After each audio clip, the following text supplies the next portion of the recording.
Mary Seacole Programme came about at the time that the NHS was facing some really big challenges. We'd had the report into Mid Staffordshire Hospital and the failings there. We'd also been looking at quality and safety with the Berwick report.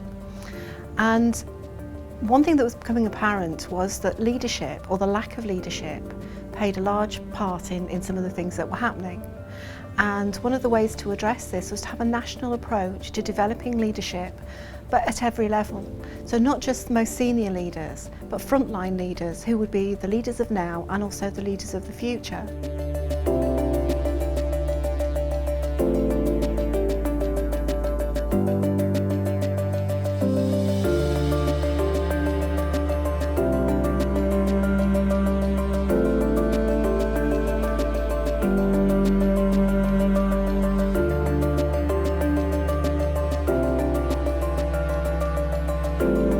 So we came up first of all with this high-level learning design, which was that people would study leadership and they'd experiment with bringing about improvement where they worked as they went. The range of disciplines, the range of professions that make up the NHS is extraordinarily large, but we were writing a programme in leadership development that was supposed to be of relevance to them all.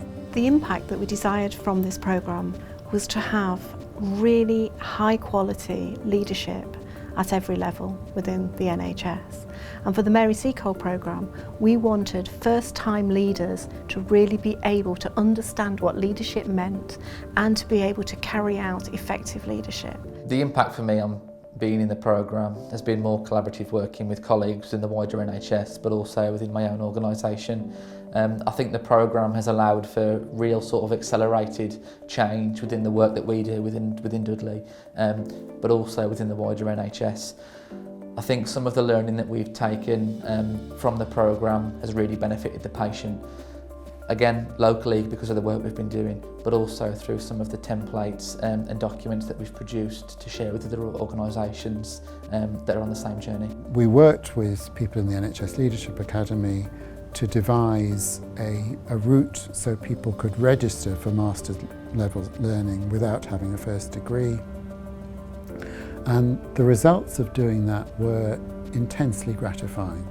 I think we brought an understanding of how to write really accessible, engaging online learning materials. And we've got a lot of experience, research-based experience in how to write well for people to learn online. I mean, this was a true collaboration.